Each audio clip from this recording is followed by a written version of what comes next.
Veuillez vous asseoir.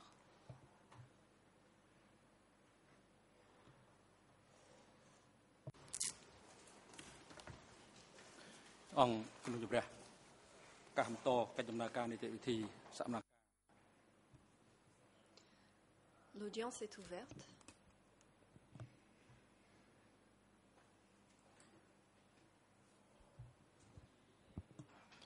Comme prévu, aujourd'hui nous reprenons la déposition du témoin expert Chandler avec les questions de l'accusation. Greffier, veuillez faire état des parties et des personnes présentes ayant été convoquées par la Chambre. Le greffier, bonjour Monsieur le Président, l'ensemble des parties sont présents.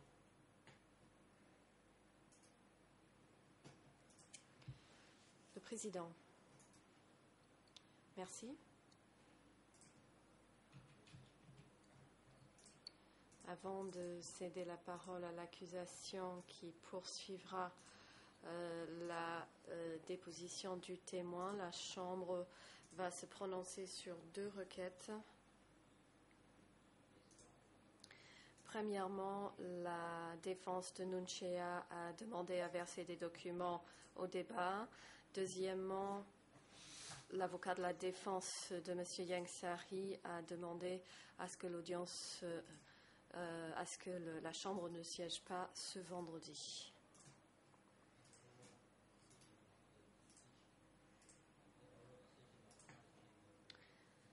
La décision verbale de la Chambre concernant cette demande. La Chambre a été saisie de la deuxième règle 87.4 de Nunchea. Il s'agit d'une requête de faire référence aux documents pendant la déposition du témoin expert David Chandler, en l'occurrence le document E172-27-2. Dans cette requête, la défense de Nunchea demande à verser 11 nouveaux documents au débat devant la Chambre, justifiés par des raisons données précédemment dans son premier règlement 87.4, requête E172-27-1. Pour les mêmes raisons que sa décision verbale rendue le 18 juillet 2012, la Chambre rejette la requête de la défense de Nunchea.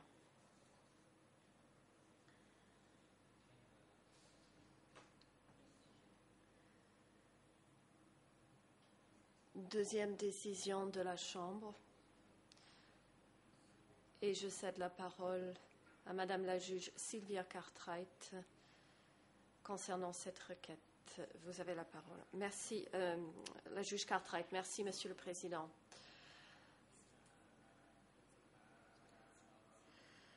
La Chambre a délibéré concernant la demande de Maître Carnevas, défense de Yang Sari, et a décidé de rejeter cette requête pour les raisons suivantes. Dans la requête, la défense a demandé à ce que la Chambre ne siège pas ce vendredi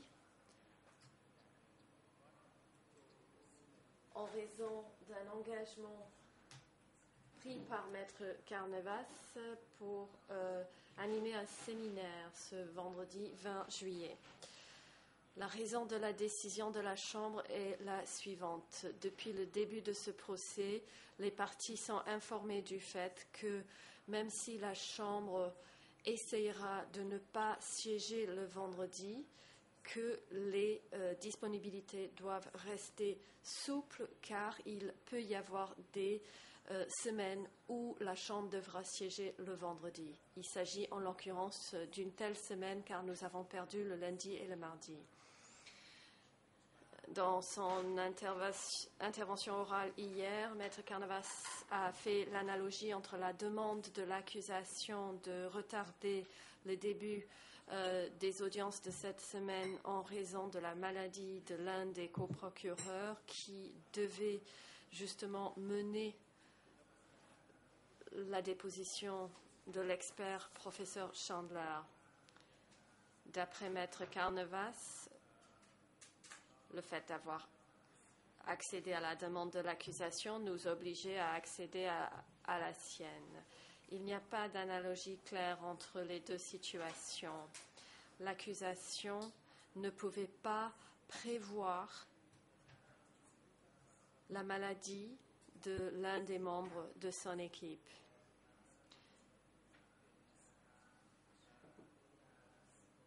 Il a été noté hier que les procureurs ont déjà été critiqués pour ne pas avoir mis en place une solution de repli pour faire face à ce genre de situation.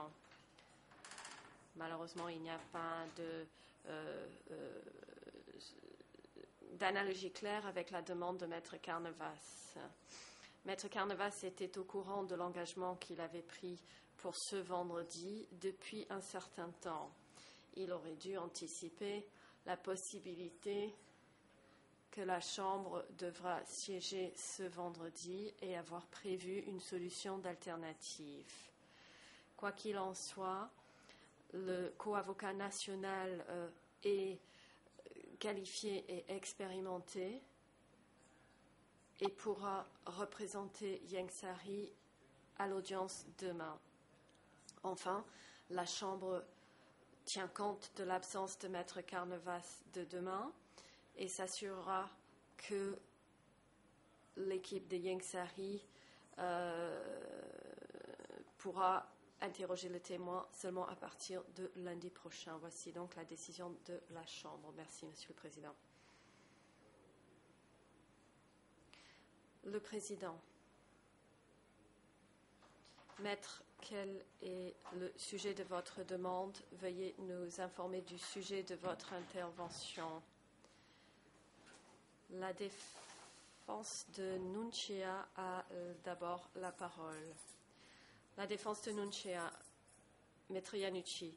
Pour les mêmes raisons de mon intervention hier où j'ai essayé d'expliquer les raisons, nous nous opposons à la décision qui vient d'être prononcée concernant notre demande de verser des documents supplémentaires au débat. Ce sont des documents qui sont pertinents, qui sont dans le domaine public. Personne ne s'y oppose et nous devrions être autorisés à les utiliser. Je vous remercie.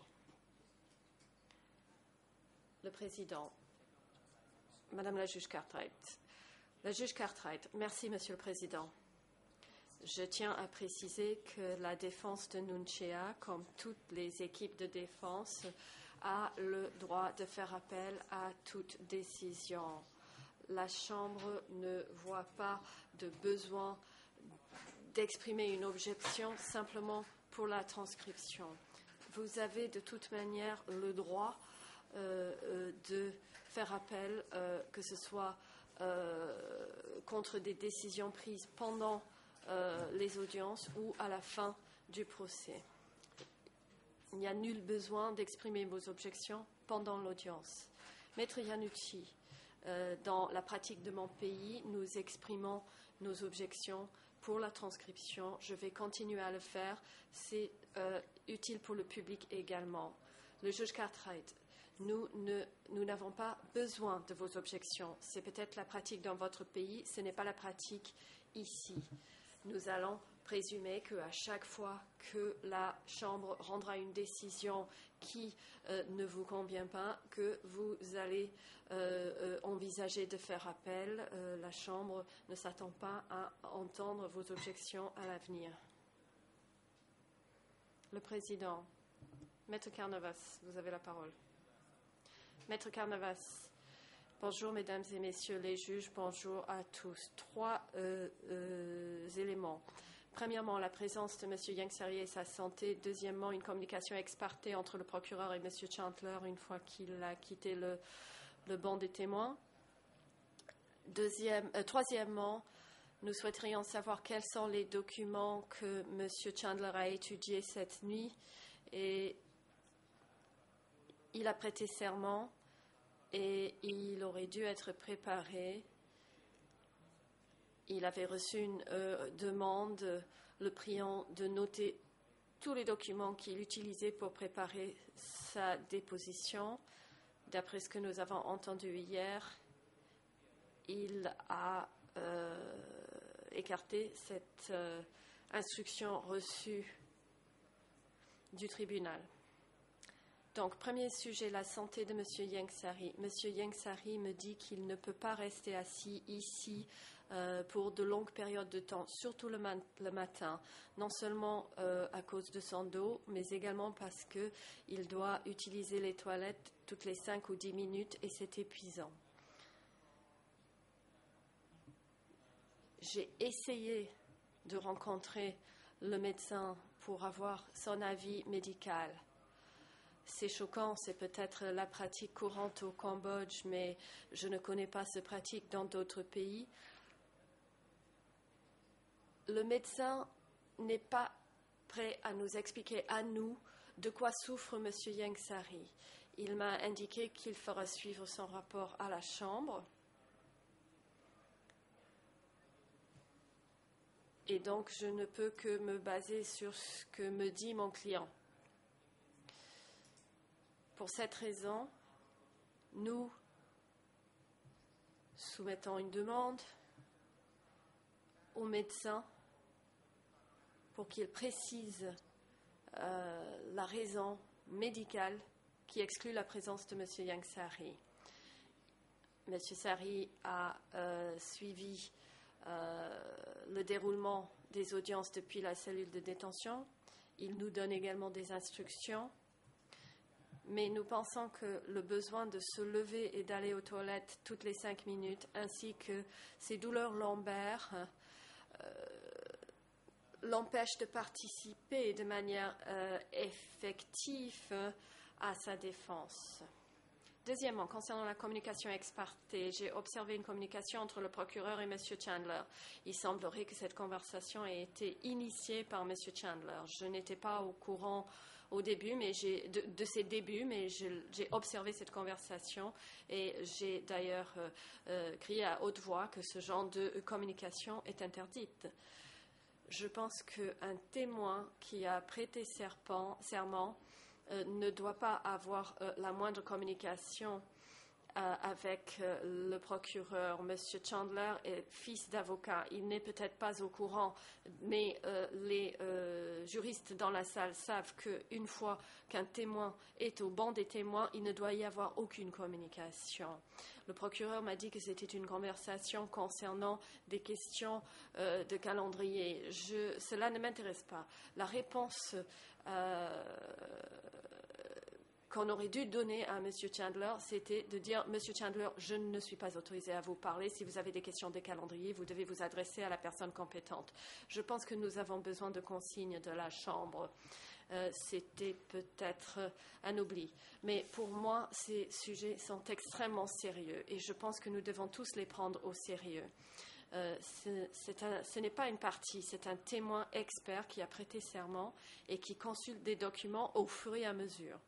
Il a admis publiquement qu'il pense que l'ensemble des accusés sont coupables et il a émis des avis sur ce que les accusés feraient devant la Chambre. Je comprends que pour le procureur, c'est difficile lorsque un témoin s'approche de lui et lui pose des questions pour l'organisation de son temps.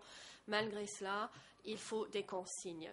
Monsieur le Président, si M. Chandler a prêté serment, est ici au banc des témoins et dépose en tant que témoin, il a eu des semaines et des mois pour se préparer. C'est un historien expert en histoire cambodgienne et je veux savoir quels sont les documents qu'il consulte. Une réponse telle que l'ordonnance de clôture est trop générale. Il doit nous dire quels sont les documents qu'il utilise pour sa préparation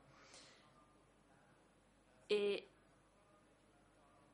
nous pensons qu'il modifie son témoignage pour s'aligner sur les objectifs de l'accusation.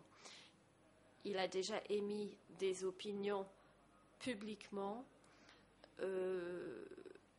Il se peut que le témoin modifie ses réponses car il anticipe la voie de questionnement de l'accusation. Voilà donc mes 3 questions concernant la santé de Ieng Sary. Nous demandons à ce qu'il puisse retourner dans sa cellule de détention et participer depuis la cellule, chose qu'il fait depuis le début de la procédure. Je vous remercie.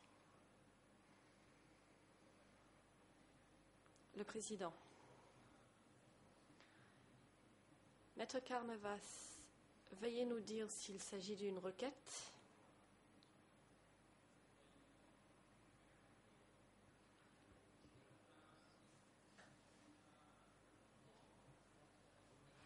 Est-ce que vous demandez à la Chambre de consulter le médecin? Est-ce que vous soumettez une requête et une renonciation de la part de votre client à sa présence ici?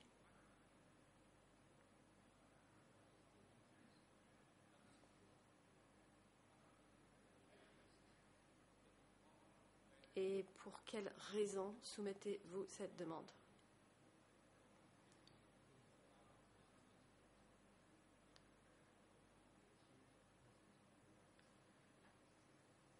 Les médecins traitants des accusés détenus au centre de détention, il n'est pas clair dans la version Khmer si vous vous basez sur l'avis des médecins. Maître Carnevas, je me suis exprimée trop vite. Je ne connais pas l'avis du médecin. Le médecin refuse de communiquer avec moi, même s'il s'agit de mon client. Je trouve cela choquant. Je devrais connaître l'état de santé de mon client. Donc, je ne sais pas exactement ce que dira le médecin. Mais ce que dit mon client, c'est qu'il est incapable de rester ici dans le prétoire en raison de ses douleurs lombaires et de l'impératif d'utiliser les toilettes toutes les 5 ou 10 minutes, ce qui l'épuise.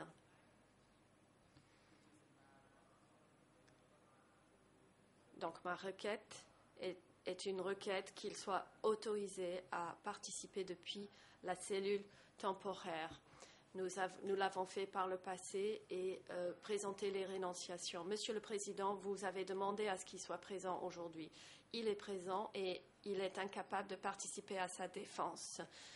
Une présence physique ne signifie pas une présence mentale. Le droit à participer à sa propre défense englobe le droit de pouvoir se concentrer, d'écouter les témoignages et, si besoin, de donner les instructions à ses conseils.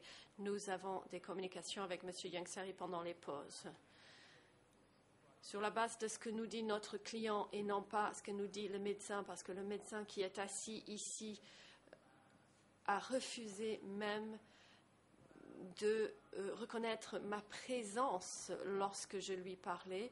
Il s'est simplement éloigné avec arrogance. Cela fait peut-être partie de sa formation, mais je trouve cela aberrant. Je m'attends à avoir au moins une réponse. Par exemple, voici son état de santé. Je ne sais pas ce que nous dira le médecin, mais je sais ce que me dit M. Ieng Sary. Tout le monde peut voir M. Ieng Sary maintenant. Il souffre en raison de ses douleurs lombaires. Voilà donc notre requête. Nous avons signé la renonciation. Il renonce à être présent, mais il participera depuis la cellule temporaire. C'est donc la demande que je soumets concernant M. Ieng Sary. Si vous n'avez pas connaissance du rapport du médecin, peut-être que le médecin peut prêter serment et témoigner ici. Mais on m'a dit qu'il a envoyé son rapport à la juriste hors classe de la Chambre. Le Président.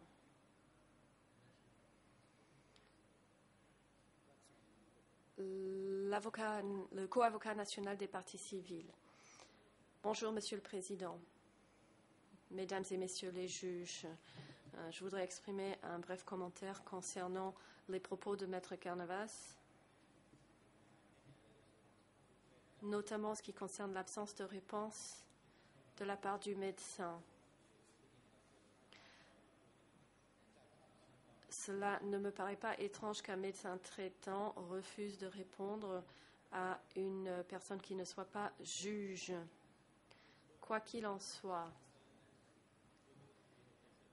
s'il doit s'expliquer, il peut être convoqué en tant qu'expert ou en tant que témoin devant la Chambre.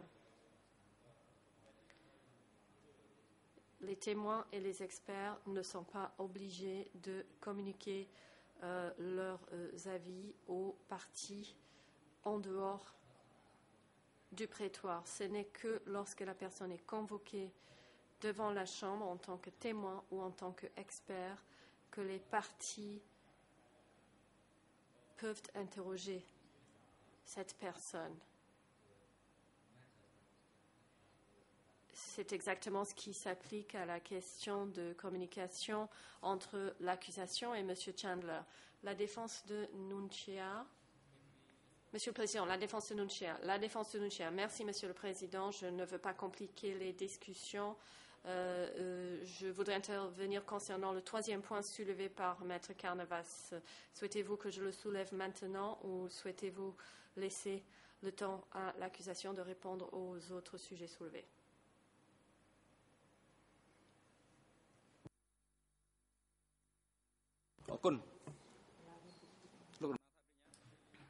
Le Président, merci. Le coprocureur international, vous avez la parole.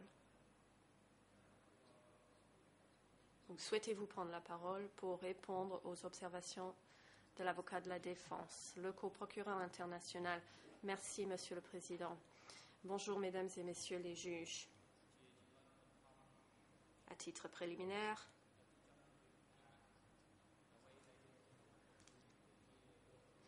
je tiens à dire que nous sommes face à un comportement habituel des avocats de la défense qui soulèvent des requêtes en début de journée dès que l'accusation et dès qu'il est prévu que l'accusation interroge le témoin, la défense soulève des requêtes, ce qui prend du temps. La défense a pu disposer d'une demi-journée pour interroger l'expert. Ensuite, les différents points soulevés par Maître Carnavas. Sur la santé de Ieng Sary, l'accusation ne s'oppose pas à ce que Maître Carnavas parle au médecin avec l'autorisation de son client, mais c'est à la Chambre d'en décider. Deuxièmement, la participation depuis la cellule temporaire est en effet une participation à la procédure dans la mesure où les accusés ont accès à leurs conseils et peuvent visionner le déroulement de l'audience par vidéo. À nouveau, c'est à la Chambre d'en décider. Ensuite, concernant les communications ex parte qui auraient eu lieu, nous sommes tous les deux surpris et choqués que cette question soit soulevée devant la Chambre. Comme Maître Carnavas l'a dit lui-même, je n'aime pas traiter de ces affaires devant la Chambre, mais je tiens à le dire pour la transcription. Le professeur Chandler s'est rapproché de nous pour poser des questions sur l'organisation de son temps et j'ai répondu exactement comme Maître Carnavas l'a suggéré en lui disant qu'il doit parler à la Chambre sur les questions de calendrier pour la semaine prochaine. J'ai expliqué à Maître Carnavas de quoi il s'agissait. Je m'offusque à ce que Maître Carnavas ait soulevé cette question devant la Chambre alors que je lui ai expliqué de quoi il s'agissait. Enfin, concernant les documents, je pense qu'il ne faut plus perdre de temps là-dessus. On a demandé au professeur de préparer une liste. Il a déjà préparé la liste en partie. Il continuera à la compléter. Au fur et à mesure de la journée, nous allons présenter des documents spécifiques au professeur et il émettra son avis en partie sur la base de ces documents. Ce mystère que la défense prétend existe ici doit être résolu et diffusé. Nous pouvons soumettre des documents au professeur et il peut y mettre son avis sur la base des années de recherche qu'il a effectuées. Par ailleurs, je rappelle notre objection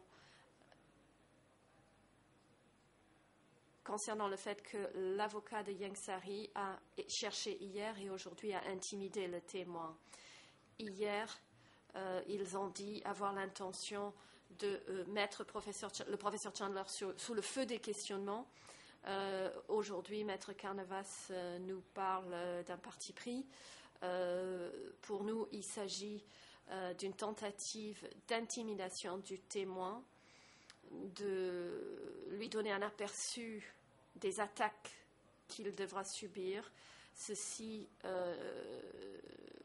ne facilite pas sa déposition et nous émettons une objection à ce sujet. Nous souhaitons poursuivre l'interrogation du témoin le plus rapidement possible. Merci.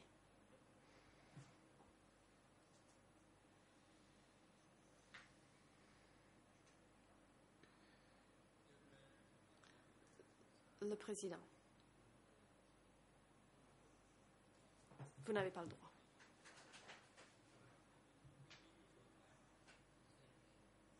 Nous n'allons pas revenir sur la même question. Une partie ne peut soulever la même question qu'une seule fois. Greffier.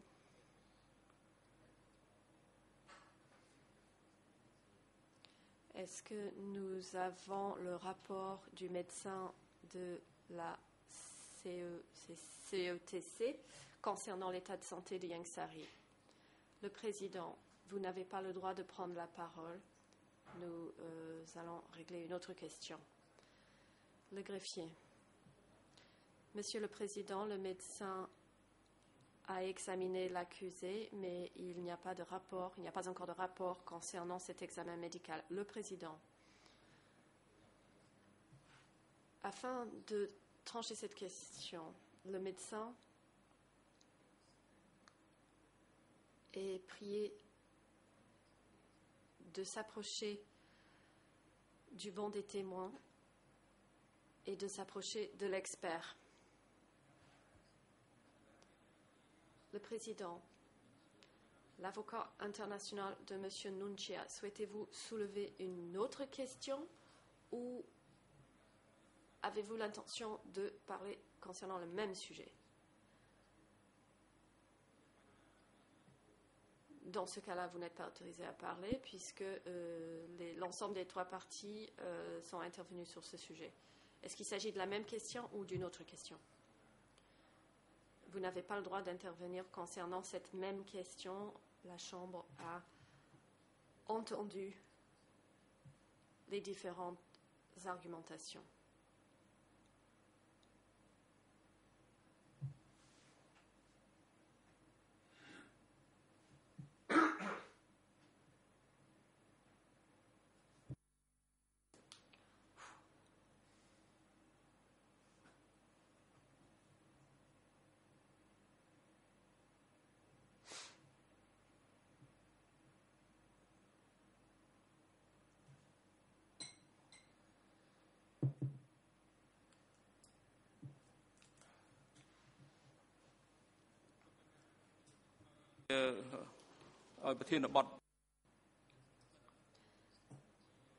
Le président, la défense de Nunchia, veuillez dire à la Chambre le sujet de votre intervention. À nouveau, j'insiste sur le fait que vous n'avez pas le droit de soulever la même question. La défense de Nunchia, Monsieur le Président, comme je l'ai dit dans ma première intervention, il s'agit de la troisième question soulevée par Maître Carnevas pour faciliter vos délibérations, pour faciliter la procédure. J'ai proposé d'intervenir après que l'accusation est intervenue concernant la santé de Yangsari et la communication expertée. Je pense donc devoir être autorisé à intervenir sur la question des documents auxquels le professeur Chandler se réfère. Mon intervention ne prendra que quelques minutes.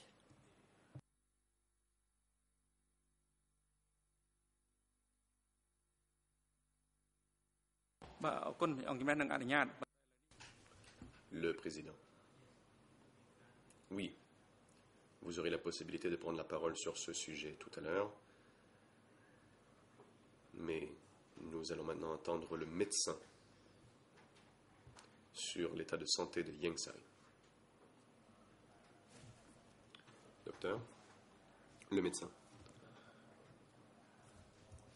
J'aimerais faire rapport. Je m'appelle Tong Hong. Je suis le médecin des CETC. Rapport de santé de l'accusé Ieng Sary. 8 heures du matin. Sa tension artérielle est de 8 sur 13.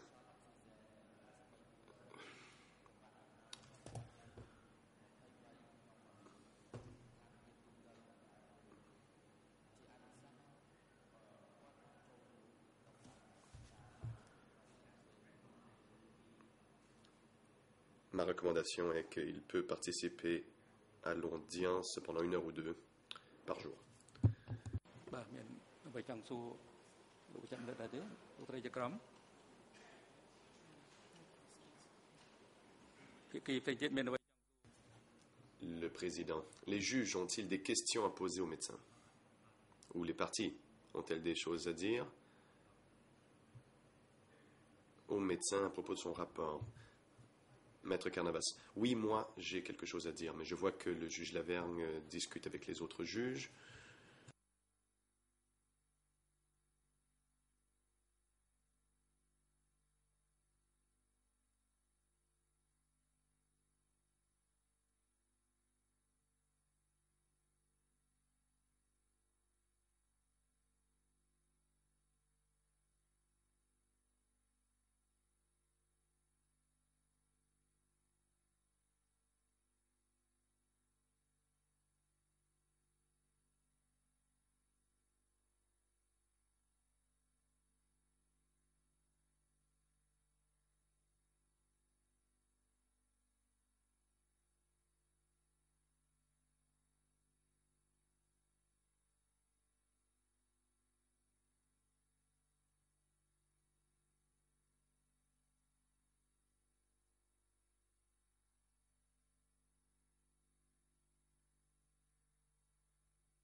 Le président.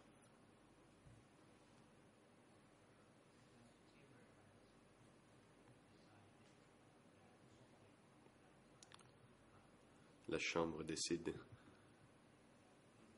qu'aucun temps de parole ne sera accordé aux parties pour poser des questions aux médecins, en raison du temps limité que nous avons. Nous remercions le médecin pour son rapport.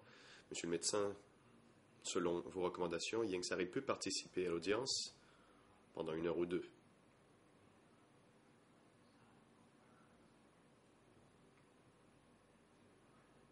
La Chambre tranchera cette question avant la pause matinale. Docteur, vous pouvez retourner à votre place.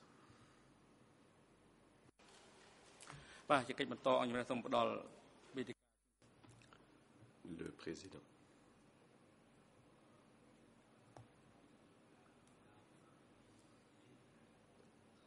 parole est maintenant à la défense de Nguyen. Maître, nous aimerions vous rappeler d'être bref.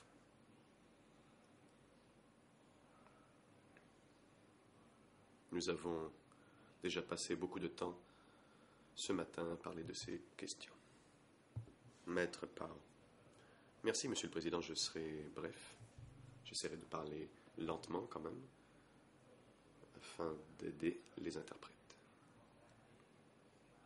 Hier, M. Chandler a dit qu'il avait étudié l'ordonnance de clôture avant de venir à la barre des témoins.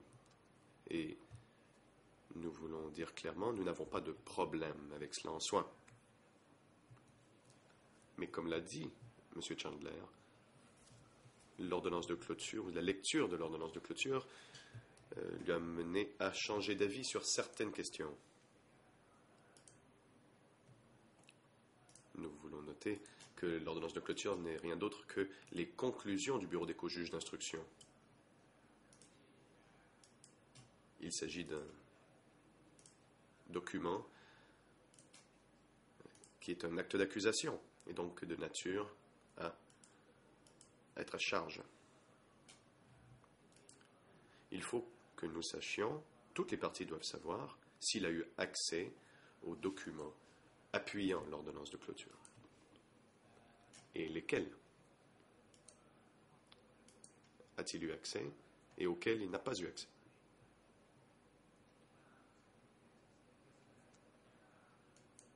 Donc, je n'ai pas les transcriptions, je ne me souviendrai pas exactement de ce qu'il a dit, mais je crois comprendre que M. Chandler a dit hier « J'aurais bien aimé avoir eu accès à ces documents ». Donc, s'il peut-être pouvait nous apporter des précisions sur ce qu'il a dit.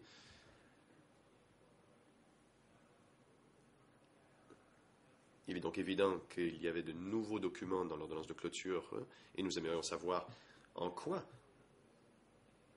David Chandler a changé d'avis sur la lecture de certains documents qu'il n'avait pas accès avant. Quels étaient ces documents?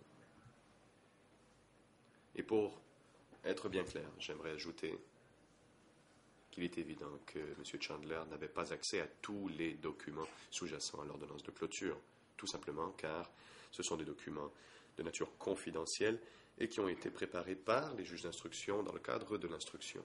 En raison de ces circonstances, M. Chandler ne peut pas connaître tous les documents en appui de l'ordonnance de clôture. Mais ce n'est la faute de personne, pas plus de M. Chandler, mais il faudrait savoir à l'avenir lesquels de ces documents il a pu lire. Maître Carnavas l'a dit.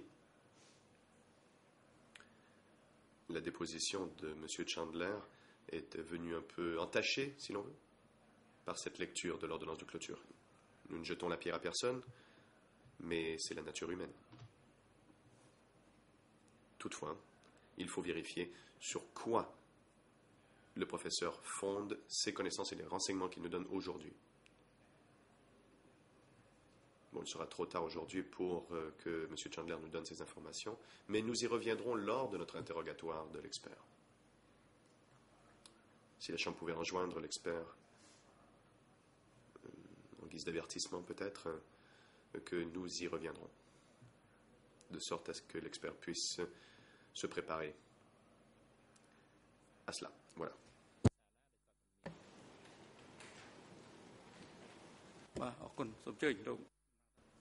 Le président.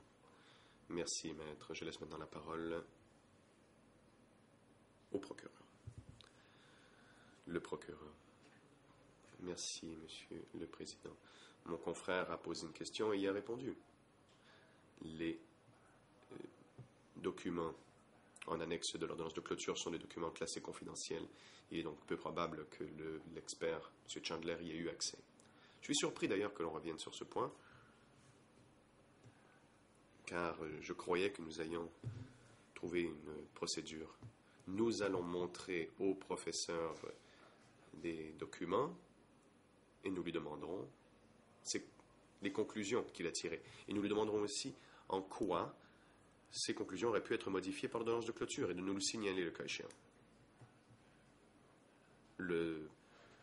L'ordonnance de clôture est un document qui contient des allégations auxquelles l'expert a eu accès et il nous indiquera quand ces allégations lui ont mené à changer d'avis. On ne peut s'attendre à ce que l'expert puisse reconstruire les documents qu'il n'avait pas accès, qui étaient contenus dans l'ordonnance de clôture, mais il peut dire sur quoi il fonde ses conclusions que la défense conteste.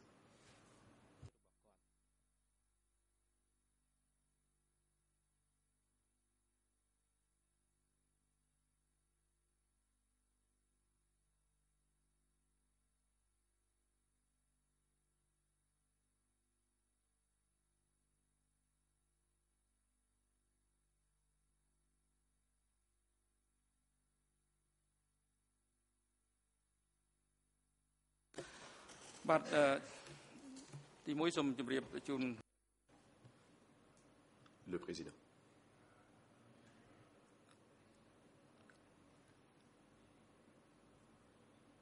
En premier lieu, j'aimerais rappeler à l'expert qu'il est cité à comparaître en qualité de témoin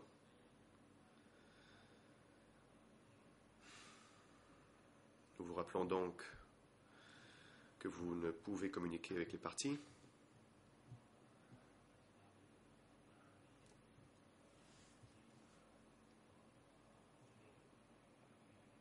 Et c'est pourquoi, lorsque l'audience est interrompue, on demande à l'huissier de s'occuper de vous, que vous alliez dans la salle d'attente, de sorte à éviter que vous communiquiez avec les parties pendant la pause. Deuxième point. Les différents documents, notamment ceux en note de bas de page de l'ordonnance de clôture. Cette question a déjà été tranchée par la Chambre et c'est pourquoi je laisse la parole à la juge Cartwright pour apporter les précisions.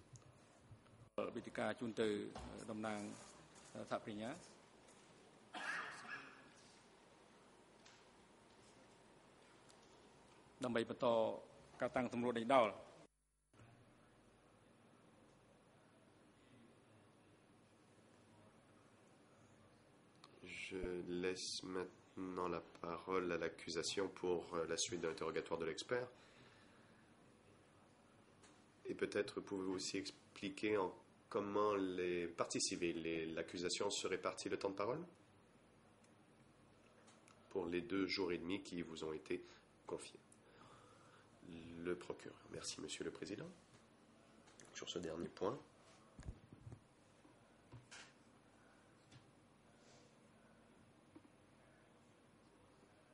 nous espérons que l'on nous permettra, que la Chambre plutôt fera preuve de souplesse en raison des retards que nous avons eus jusqu'à présent.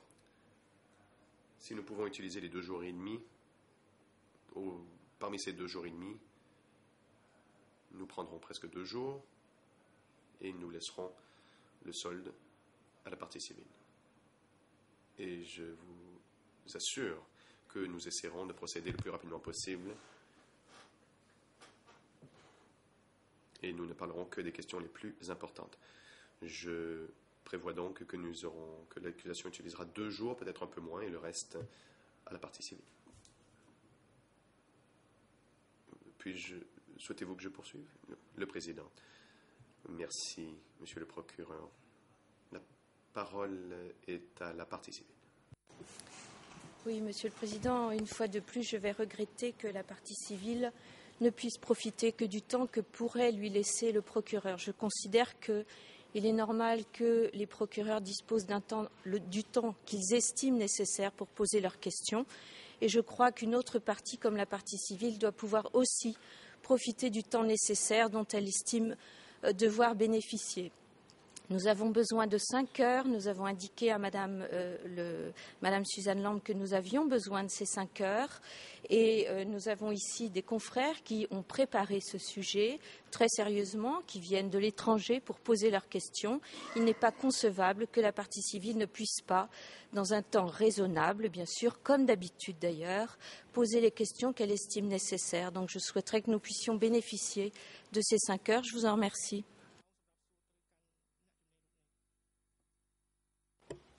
តាមវិធានថ្មីដែលអង្គជំរះបានកំណត់គឺមានតែកាត់បន្ថយទេមិន Le président. Selon le calendrier révisé de la Chambre qui a été envoyé au parti,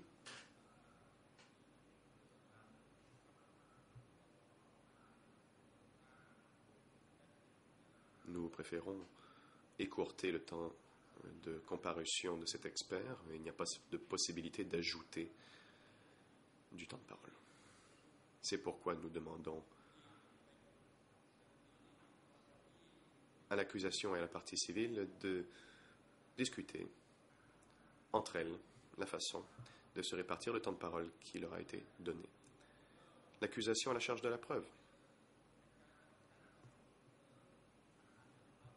Contre les accusés,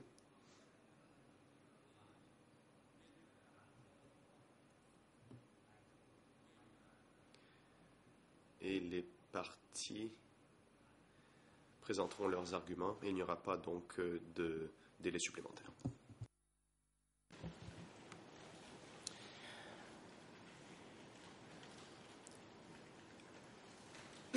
Good morning. Le procureur. Bonjour, Monsieur Chandler. Et malheureusement, nous sommes déjà presque à la moitié de la première partie de l'audience. Je vais donc sauter quelques points et m'en tenir à l'essentiel du premier thème dont je voulais traiter avec vous. Comme je vous l'ai dit hier, je voulais vous parler de la période préalable à 1975. J'aimerais parler des événements principaux et des politiques auxquels vous avez fait référence hier. Dans votre ouvrage, Frère numéro 1, et une tragédie, ou la tragédie de l'histoire du Cambodge, vous avez retracé les origines du mouvement au Cambodge. Malheureusement, nous n'avons pas le temps de passer en revue la chronologie des événements. Donc j'aimerais que l'on commence dès 1960, à une des dates que vous considérez comme importantes dans vos ouvrages. Nous prendrons donc 1960 comme point de départ, au premier jalon.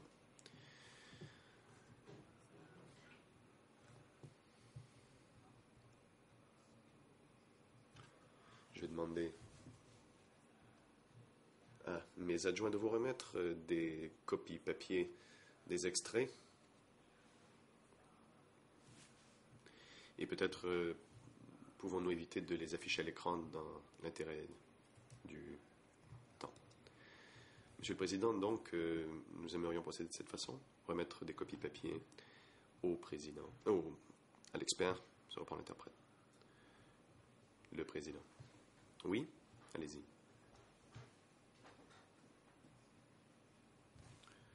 Huissier d'audience, veuillez remettre les documents en question à l'expert.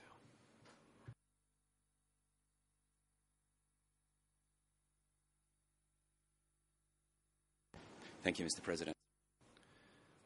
Le procureur. Merci, Monsieur le Président.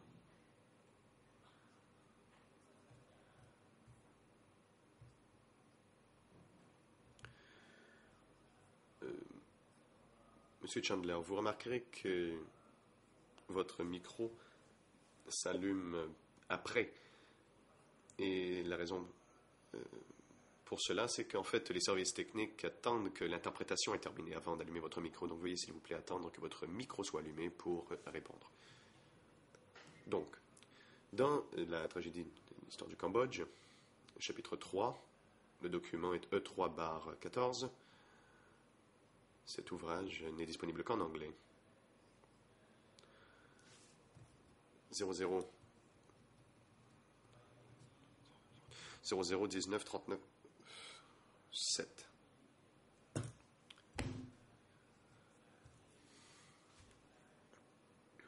Voici donc un extrait. Il s'agit d'une discussion du Congrès du parti de 1960.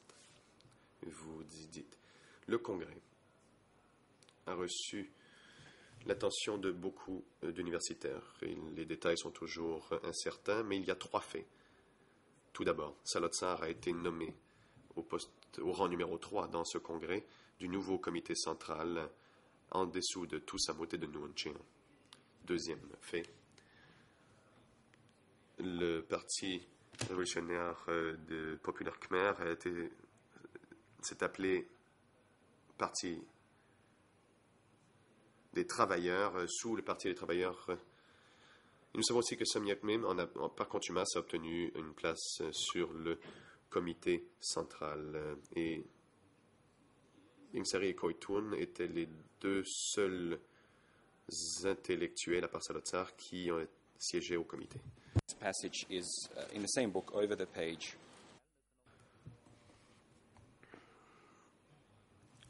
Puis, la page suivante. De plus, à la lumière des activités communistes au Cambodge au cours des 6 prochaines années, il est impossible que des résolutions adoptées lors du congrès de 1960 aient une ligne particulièrement indépendante.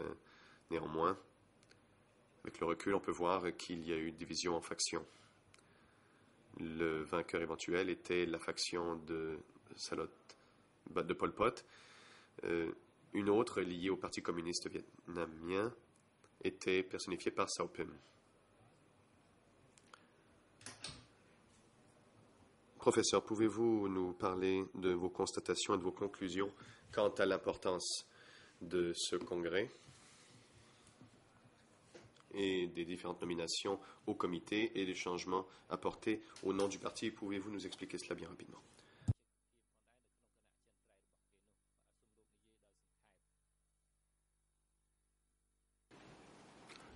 Thanks very much. L'expert, merci beaucoup, bonjour. Et avant de répondre à votre question, j'aimerais exprimer mes regrets à la Chambre pour avoir eu une courte conversation avec le procureur hier. Bien sûr, aucune mauvaise volonté de ma part, c'était mon erreur et je regrette. Bon, pour ce qui est de l'extrait que vous venez de citer, le congrès de 1960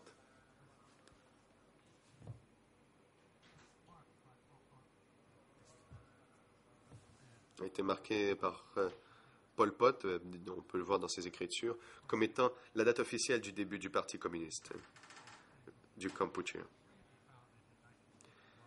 Il a été véritablement fondé en 1951, mais on n'en parle pas vraiment, car le véritable fondement du parti était en 1960. Cet événement est quand Pol Pot est lui-même était nommé au comité central avec Ieng Sary et Koy Toon. Ce groupe constitue une faction. Faction est peut-être un terme un peu fort, et je ne cite pas ici de documents de l'ordonnance de clôture, mais j'ai vu d'autres ouvrages. Donc faction, c'est un terme un peu fort. Il s'agissait donc d'un événement très important. Et c'est à ce moment-là que le Parti communiste a commencé à sortir de cette période d'inactivité relative et se diriger vers un ensemble de propositions jugées pertinentes pour le Cambodge sous les orientations du Parti communiste indo-chinois. Donc, il s'agit d'un événement très important. Question. Merci. Si je pouvais maintenant parler de la prochaine date importante, ou une date que vous jugez importante, il s'agit de la période de l'année 1962. Vous en parlez tant dans une tragédie de l'histoire du Cambodge et de Frère numéro 1. Je lirai donc rapidement un extrait d'une tragédie de l'histoire du Cambodge, et peut-être devrais-je aussi faire référence à Frère numéro 1. Donc à l'ERN 0093209. Il s'agit toujours de l'ERN du document en anglais, la seule disponible. Vous avez l'extrait suivant. Peu après ces événements, le Parti des travailleurs du Kampuchea, sous C'est nous qui avons tenu une assemblée générale. Certains documents y font référence comme dans le Congrès. La décision principale de cette assemblée était de confirmer Salotsar comme le secrétaire du comité central du Parti des travailleurs du Kampuchea, remplaçant Tou Samut qui avait été présumé mort, exécuté. Seuls deux autres postes à ce comité étaient donnés des intellectuels revenus de France, numéro 3 Yang Sari et numéro 11 Son Sen. Son Ngoc-min au Vietnam a été une fois de plus élu par contumace et a été invité et quelqu'un d'autre a été nommé au comité. À des fins de... Yomvet et rejoint le comité. Donc je me lirai maintenant un autre extrait de Frère numéro 1. Il s'agit de l'extrait... Bon, je regrette, ou plutôt... L'extrait que je viens de lire vient de Frère numéro 3. Il s'agit donc de E3/17. There is a mistake in our notes. Bon, il semblerait que nos notes... Non. Cela venait d'une tragédie. Ce n'est pas Frère numéro 1, c'est une erreur dans nos notes. Donc, Frère numéro 1, E3/17, disponible en anglais et en khmer. Les ERN pertinentes 00392 977 à 8 et en khmer 00821 727. Une fois de plus, je serai très bref. Vous dites dans votre ouvrage que à ce moment-là, Sar et Sari étaient des membres du parti de haut rang. Leur position avait été confirmée lors d'un congrès spécial du parti après les manifestations de Siem Reap. Il a été confirmé que Salotsar remplaçait Tou Samut comme secrétaire du parti. Nuon Chea a gardé le rang numéro 2. Et un peu plus loin, sur la même page de ce livre, vous écrivez ce qui était important du congrès et que Salotsar, Yang Sari et Nuon Chea ont été mis dans des positions de la hiérarchie du parti qu'ils ont gardées pendant longtemps. Je regrette la longueur des extraits que je vous lis.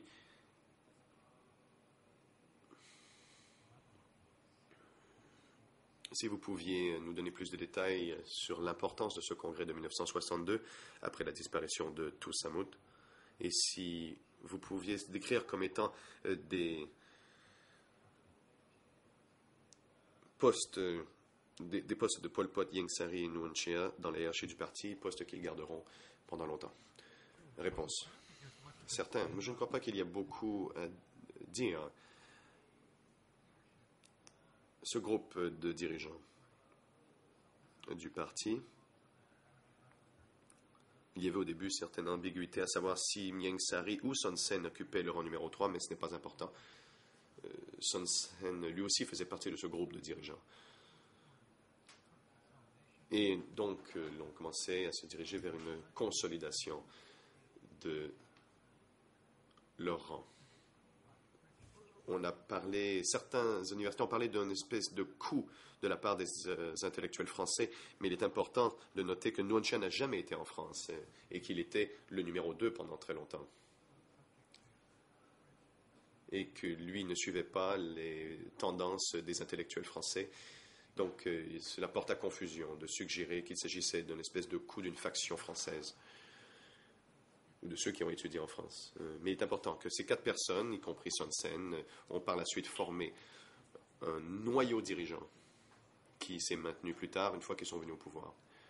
Il est important de dire que voilà l'importance de ce congrès, car ils sont venus au pouvoir. Il s'agissait d'un parti clandestin, craintif et mal outillé.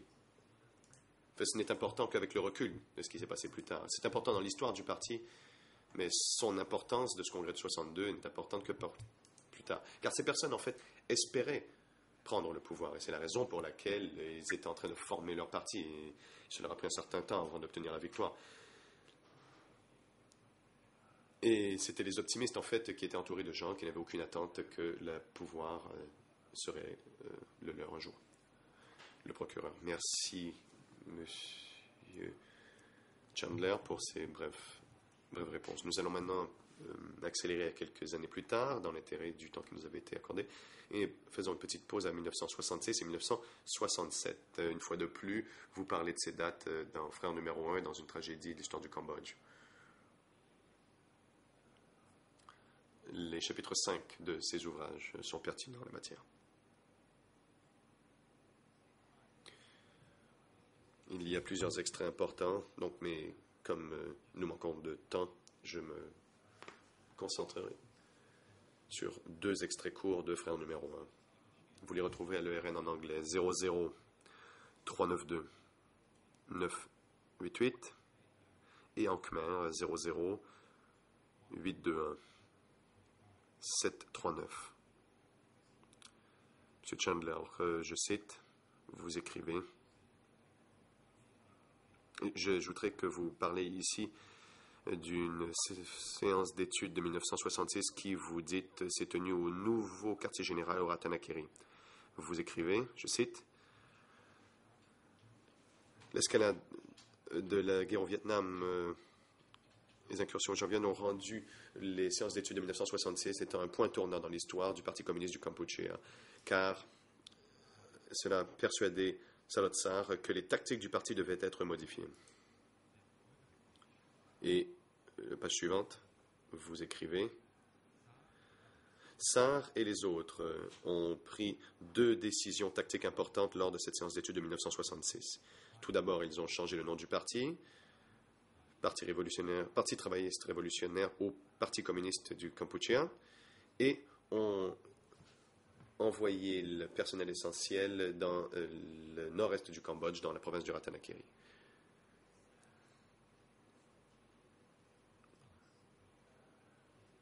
Professeur, pouvez-vous nous dire brièvement pourquoi vous considériez qu'à ce moment-là, le leadership du parti a considéré que les tactiques devaient être modifiées et cela y comprenait non seulement le changement du nom du parti, mais aussi les mouvements du personnel essentiel. Yes, I think the events. Le témoin. Oui, les événements en Indonésie ont eu lieu en 1965-1966. On estime qu'environ un demi-million de communistes allégués auraient été assassinés par les forces du gouvernement indonésien. Cela a réveillé le Congrès cambodgien. Ils se sont dit, voici un pays où le Parti communiste a presque été éliminé par le gouvernement. C'était un petit groupe et ils ont pensé que c'était dans leur intérêt de s'éloigner de leur base au Cambodge oriental pour rejoindre une base plus sûre. Et je crois qu'ils avaient le sentiment de ne plus pouvoir fonctionner de manière ouverte au Cambodge car ils étaient en danger et le parti est devenu un parti clandestin et a en quelque sorte disparu. Et c'est dans cette base au Cambodge du Nord-Est qu'ils sont restés pendant les 3 années suivantes. Nous ne savons pas exactement ce qu'ils faisaient. Il me semble ce qu'ils faisaient, c'était de prévoir des politiques pour le moment où ils seraient au pouvoir et non pas de se cacher de la police de Sihanouk. C'était donc une période de consolidation. Ils gagnaient des forces, des recrues arrivaient depuis les villes et notamment dans la région de Ratanakiri, ils ont recruté un grand nombre de personnes parmi la population des minorités. C'était une évolution intéressante. Je ne le dis pas dans ce livre, mais ce qui est intéressant, c'est de noter que les événements au Vietnam, qui sont beaucoup mieux connus des gens dans cette chambre, beaucoup plus que ce qui s'est passé en Indonésie, mais les communistes cambodgiens se sont beaucoup moins intéressés à ce qui s'est passé au Vietnam. Il n'y a aucune mention d'un changement de tactique visant à pouvoir jouer un rôle dans la guerre de Vietnam. C'est plutôt un changement de tactique pour éviter ce qu'a subi le parti indonésien qui a été anéanti. Des dizaines de milliers de personnes étaient emprisonnées ceux qui ont survécu sont restés en prison parfois pendant 10 années. Ce qui s'est passé leur a fait très peur. L'accusation, merci. Vous avez dit que sur la base de vos travaux de recherche, les dirigeants du parti étaient basés dans la région de Ratanakiri pendant les 3 années suivantes. Dans vos livres, que ce soit dans Frère numéro 1 ou La tragédie de l'histoire du Cambodge, vous faites référence au soulèvement de Samlot.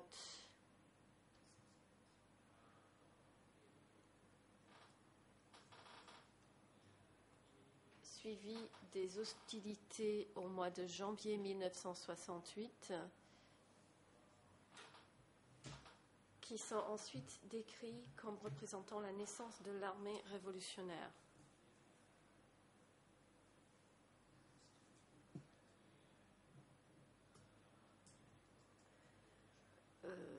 En nous appuyant sur votre mémoire de ces passages, si vous le souhaitez, je peux vous les lire, mais si vous êtes en mesure de résumer rapidement l'importance, s'il y en est,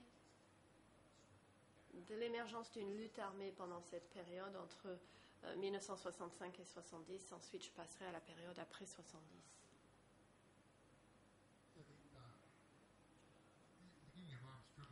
Le début de la lutte armée était important.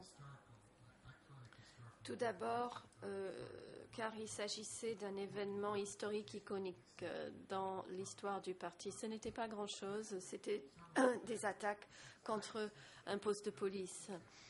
La rébellion de Samlak a été étudiée en détail, mais cette étude n'a pas pu identifier des liens entre le PCK et la rébellion. Les membres du parti nient des liens. Et je pense que c'est la vérité. Je pense qu'il s'agissait d'une rébellion d'individus mécontents des politiques du gouvernement dans la région.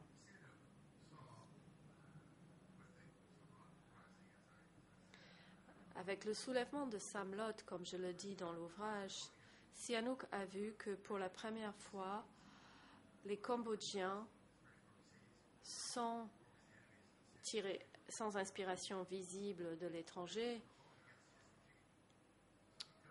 était en mesure de se rebeller contre son régime. Il était fâché, il avait peur et il a décidé de riposter et d'écraser cette rébellion avec force. Ces forces ne s'étaient jamais attaquées au peuple cambodgien auparavant. Je n'étais pas présent à cette réunion. Il me semble que la réaction naturelle de Pol Pot et ses confrères aurait été de passer à la lutte armée et de se dire ce n'est pas la peine d'attendre parce que ces forces vont s'attaquer aux nôtres. Ce qui a commencé en 68-69 avec des escarmouches avec l'armée qui était désormais autorisée de poursuivre la population locale. On a commencé à voir des combats. C'était en quelque sorte le début de la guerre civile pendant les dernières années de la reine de Sihanouk plutôt que le début du régime de Lon Nol. Merci. J'aimerais passer maintenant à la période 1970.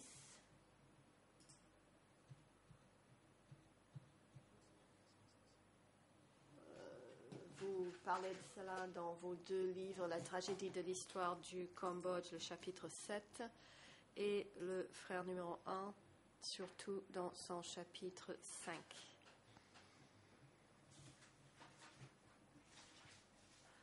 Je vais essayer d'éviter de lire de longs passages. Je pense que vous connaissez en détail ces événements.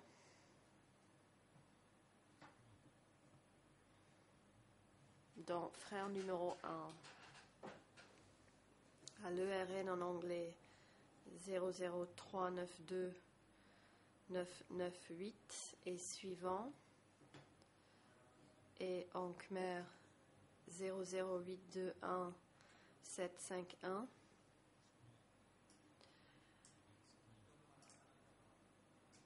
Vous décrivez les événements ayant suivi le coup du mois de mars 1970 et vous traitez également de la présence de Salot Tsar et Pol Pot à Beijing,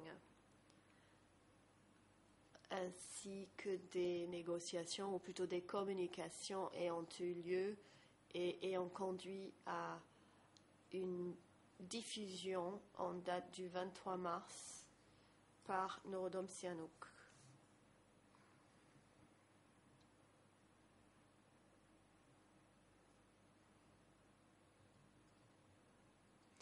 Je ne tiens pas à rentrer dans trop de détails, ces éléments sont dans le domaine public. Il y a une citation que je voudrais lire en vous demandant de parler des éléments clés de ces développements. Je me réfère à l'ouvrage Frères numéro 1 à son chapitre 6. En anglais, ERN 0039301, en khmer 0082 8752 153. Vous dites que Salot Tsar n'est pas sorti de la clandestinité et il a fallu encore une année avant qu'il soit identifié comme faisant partie du Front National de Sihanouk. L'autorité était placée entre les mains des trois fantômes Khieu Samphan qui semblait travailler pour le compte de Sihanouk. Sihanouk, basé à Beijing avec un entourage de chefs, de courtiers, était en tête dès le début. Les publications du Front financées et imprimées en Chine donnaient l'impression que la guérilla à l'intérieur du Cambodge luttait pour lui. C'est difficile, je le sais, mais pouvez-vous présenter rapidement ce que vous avez découvert concernant ces événements suite à la décision de constituer un front et l'émergence de ce front et ce que vous décrivez comme le rôle de Norodom Sihanouk qui incarnait la tête de ce mouvement? Vous avez raison, c'est une question complexe qui couvre de nombreux domaines que je n'ai pas étudiés en détail. Du point de vue de Sihanouk, le coup était une surprise et une énorme insulte personnelle. Lorsqu'il est arrivé à Beijing, il s'apprêtait à prendre des décisions contradictoires. Zhou Enlai l'a découragé à le faire. Zhou Enlai, son ami de longue date, l'a encouragé à essayer de lutter contre le régime de Lord Nol. Pol Pot était à Beijing à cette époque pour des raisons inconnues. Ils ont convoqué Phan Vong Dong, qui est venu rapidement de Hanoï. Les éléments du front, avec Salot Tsar qui était caché, qui ne s'était jamais déclaré comme étant un élément du front, la décision a été prise de former ce front sous la direction de Sihanouk. Il savait que c'était symbolique, mais il savait aussi que c'est tout ce qu'il pouvait obtenir. C'était une manière de conserver son prestige et le profond sentiment qu'il avait d'incarner le peuple cambodgien, cela faisait partie de sa personnalité et il estimait que les auteurs du coup étaient des traîtres. C'est d'ailleurs un point de vue qui revient sous le régime khmer par opposition, où tous ceux qui ne faisaient pas partie du régime étaient des traîtres. Cette période est intéressante. Sihanouk se comportait en public comme le dirigeant, mais disait, comme toujours aux journalistes, il disait le moment venu, ils me recracheront comme un noyau de cerise. Il avait de mauvaises relations avec Ieng Sary, c'était documenté à Beijing. Les deux ne s'entendaient pas, c'était connu.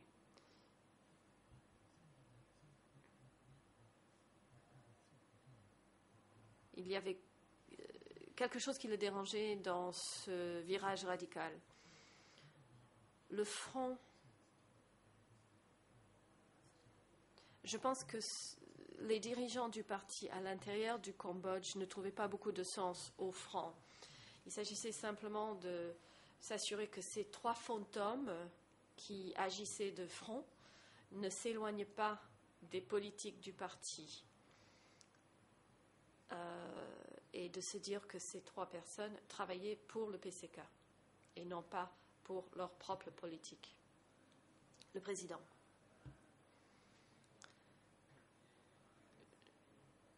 Je remercie l'expert. Les interprètes demandent à ce que vous ralentissiez pour pouvoir interpréter vos propos intégralement. L'accusation, vous avez la parole. Le témoin.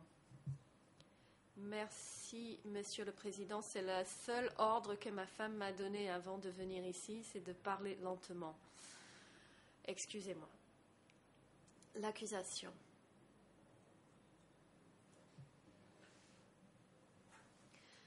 Au sujet de la structure autoritaire ou l'organisation du Front National Uni, le FNUC,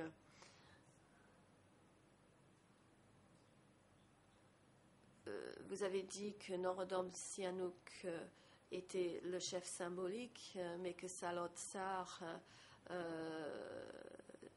opérait dans la clandestinité. Vous dites aussi que l'autorité était entre les mains des 3 fantômes. Pouvez-vous nous dire, si vous avez fait des recherches en la matière, si les 3 fantômes que vous décrivez, et tels qu'ils étaient décrivés à l'époque, occupaient des postes d'autorité à ce moment-là, au début des années 70? Si le point est trop précis, merci de nous le dire. Le témoin. Ils occupaient les fonctions qu'on leur attribuait. Je ne peux pas dire exactement ce qu'ils faisaient au sein de ces fonctions.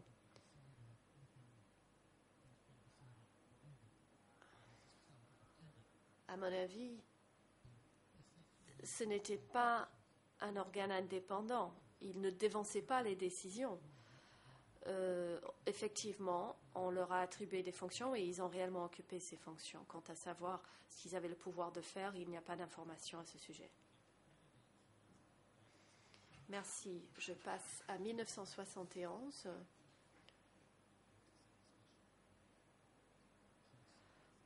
Où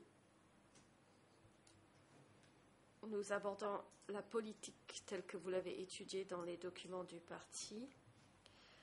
Et je me tourne vers le livre frère numéro 1, chapitre 6, E3/17, en anglais ERN 00393-008 et en khmer 00821-759.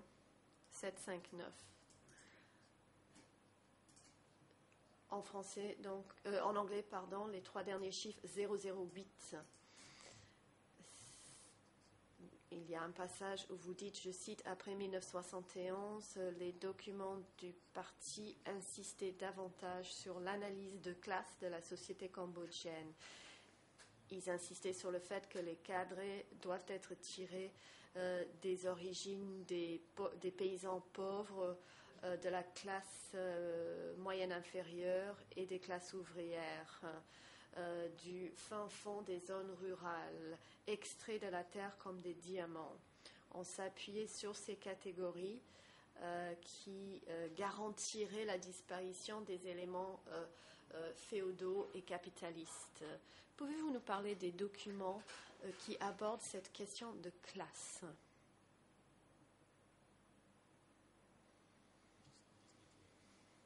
Il faut juste attendre que le micro s'allume. Le témoin. Excusez-moi. Comme je l'ai déjà dit, nous n'avons pas la preuve directe de ce qui a été dit dans ces réunions, mais il me semble que les dirigeants du parti ont passé les années à Ratanakiri à développer des politiques à être mises en œuvre lorsque ils parviendraient au pouvoir, et non pas si ils parviendraient au pouvoir. Ils ont commencé à se comporter comme un parti déjà au pouvoir et qui cherchait à s'agrandir pour saisir le pouvoir, à avoir davantage de membres. Puisqu'il y avait déjà la guerre civile avec l'ONOL, le parti ne pensait pas pouvoir s'appuyer sur le genre de population contre laquelle il luttait. Et donc, logiquement, le parti devait s'appuyer sur les plus pauvres, ce qu'ils appelaient la classe ouvrière du Cambodge, alors que ça n'existait pas réellement. Il y avait très peu d'usines. Mais c'était le dogme où on allait extraire ces diamants de la terre. Il faut dire aussi que c'était le segment de la société qui se sentait réellement victime d'inégalités et qui pouvait réellement s'opposer au gouvernement existant, tel qu'on l'a vu dans le soulèvement des paysans à Samlok.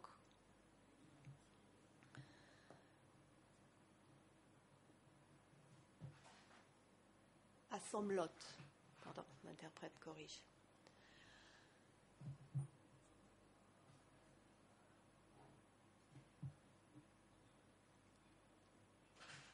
Je passe à un sujet que vous abordez dans Frère numéro 1, où vous dites que les dirigeants se sont déplacés de Ratanakiri et étaient proches de Phnom San Thuk.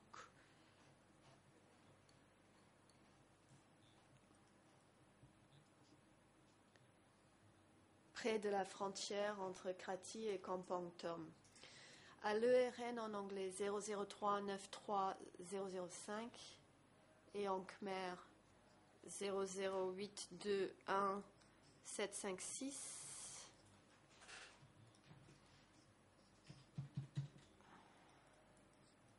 Vous faites référence à une session d'études lors d'un congrès de juillet 1976.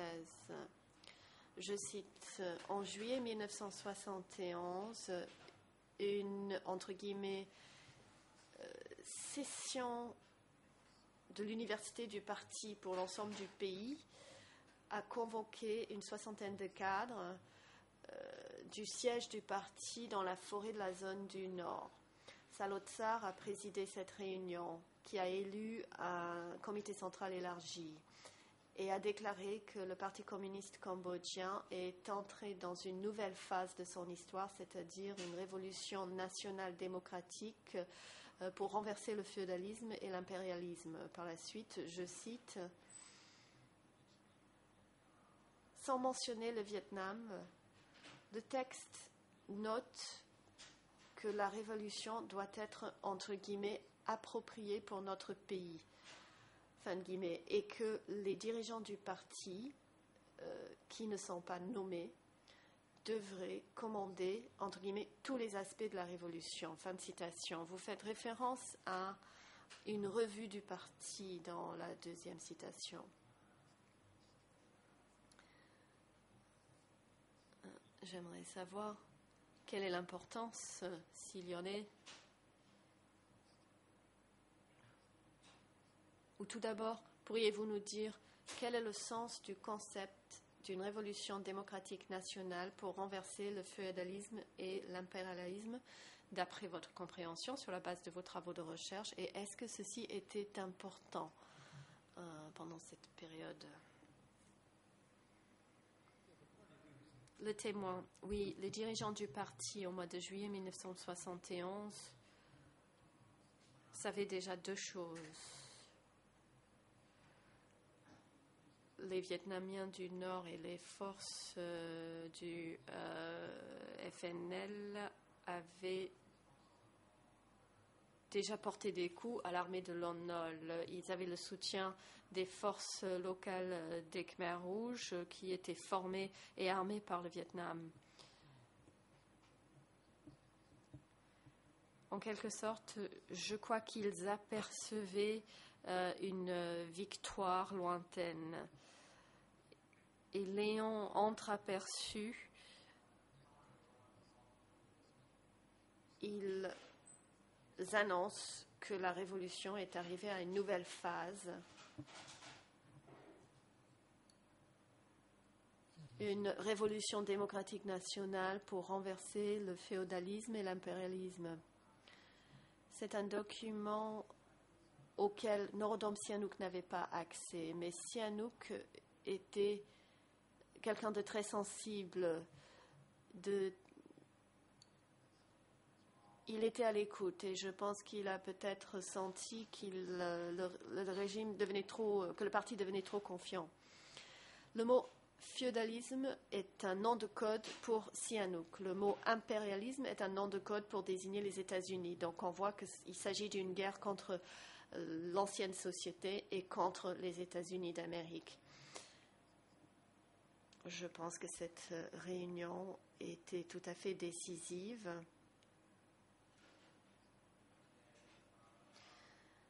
C'est une déclaration d'intention de la part du parti et le parti a suivi la direction annoncée.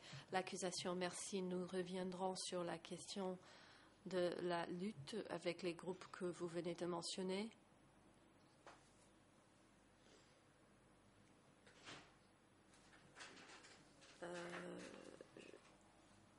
Concernant ce même congrès, dans la tragédie de l'histoire du Cambodge, chapitre 6, ERN 00193299,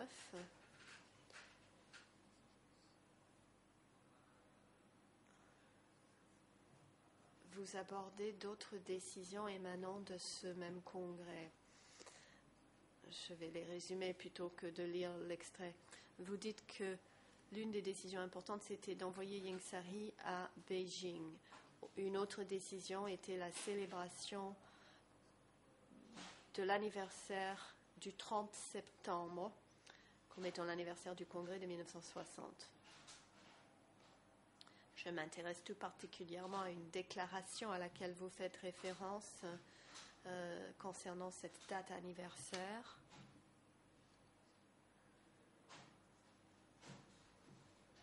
À l'ERN 00193299, vous dites qu'il n'y a aucune trace de cette déclaration.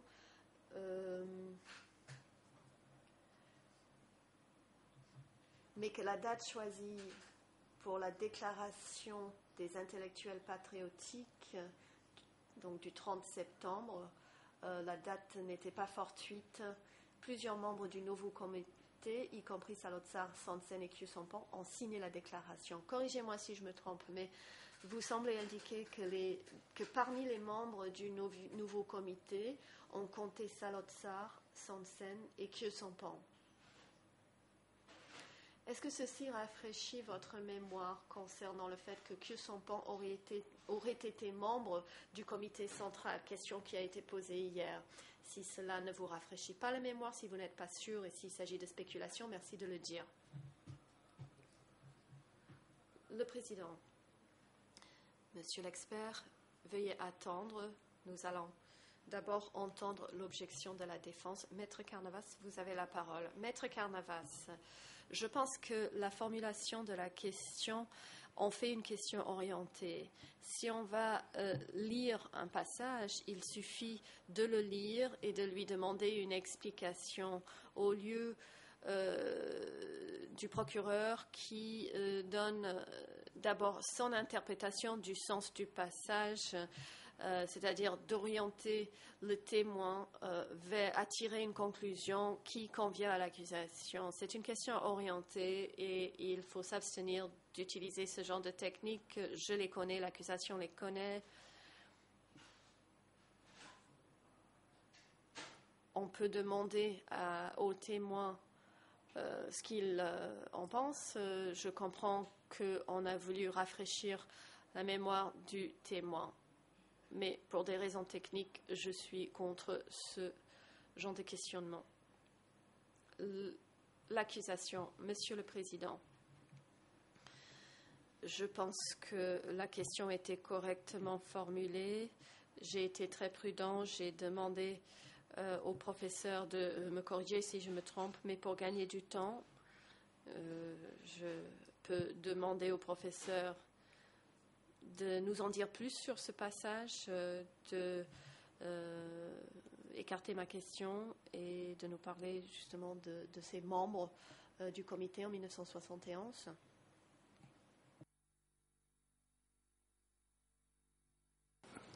Let me either delay or Monsieur Chandler, pour être bien clair, je devrais lire d'autres documents pour répondre à votre question. C'était peut-être à la page précédente, mais je n'ai pas le livre sous les yeux. Le procureur. Pensez-vous que vous pouvez faire cela pendant les 20 minutes ou peut-être pendant la pause déjeuner?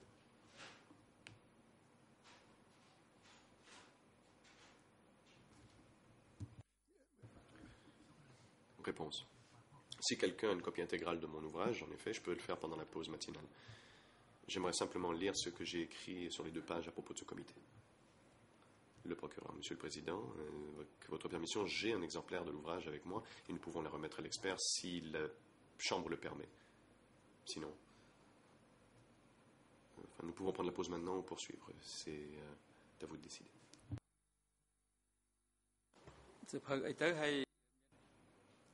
Le Président. De quel livre parlons-on?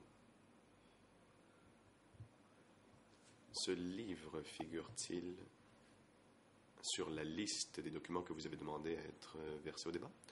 Réponse. Oui, il s'agit de la tragédie de l'histoire du Cambodge. C'est l'ouvrage dont nous parlons et qui est sur la liste pour ces audiences. Nous avons une copie papier de l'ouvrage en question que nous pouvons remettre à l'expert.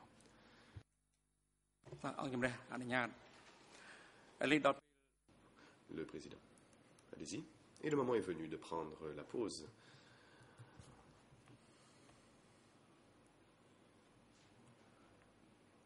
Avant de se faire, la Chambre va maintenant trancher la question soulevée par la défense. En effet, Ieng Sary exprime son souhait de renoncer à son droit de participer directement à l'audience dans le prétoire, demande à pouvoir suivre les débats depuis la cellule de détention temporaire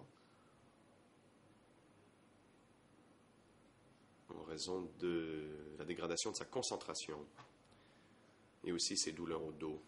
En effet, il ne peut demeurer assis pendant une longue période. Selon le docteur Tong Hong, qui a remis son avis d'expert, le même docteur recommande que Ieng Sary, ou indique plutôt que Ieng Sary ne peut suivre les audiences dans le prétoire que pendant 1 heure ou 2.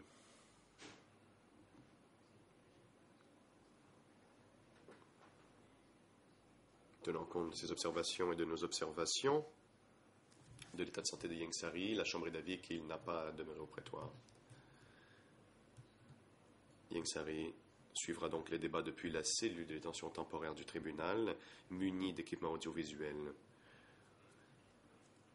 La Chambre prend note du fait qu'il renonce à son droit de participer directement à l'audience dans le prétoire. Ieng Sary pourra suivre les débats depuis la cellule de détention temporaire et pourra donner des instructions à son équipe de défense. La demande de Ieng Sary, présentée par son conseil, par laquelle il demande à ne pas suivre les débats dans le prétoire et suivre les débats donc depuis la cellule de détention temporaire, est accordée. Ieng Sary pourra donc suivre les débats depuis la cellule de détention temporaire pour le reste de la journée. La Chambre enjoint maintenant les services techniques d'établir le lien audiovisuel entre le prétoire et la cellule de détention pour que Ieng Sary puisse suivre les débats pour le reste de la journée. Garde de sécurité, veuillez accompagner Ieng Sary et ses co-accusés à la cellule de détention. L'audience est interrompue pour 20 minutes.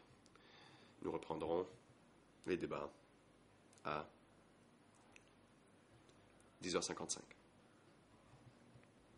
Huissier d'audience, veuillez conduire le témoin expert à l'endroit idoine et le ramener au prétoire à l'heure prévue. Veuillez vous lever.